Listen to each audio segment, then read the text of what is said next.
या देवी सर्वभूतेषु विष्णुमायेति शब्दिता नमस्तस्मै नमस्तस्मै नमस्तस्मै नमो नमः।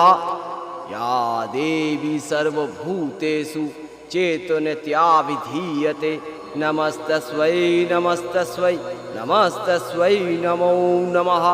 या देवी सर्वभूतेषु बुद्धिरूपेण संस्थिता नमस्तस्मै नमस्तस्मै नमस्तस्मै नमो नमः। या देवी सर्वभूतेषु निद्रारूपेण संस्थिता नमस्तस्मै नमस्तस्मै नमस्तस्मै नमो नमः।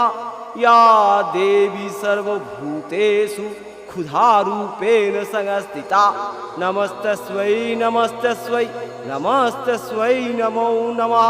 या देवी सर्वभू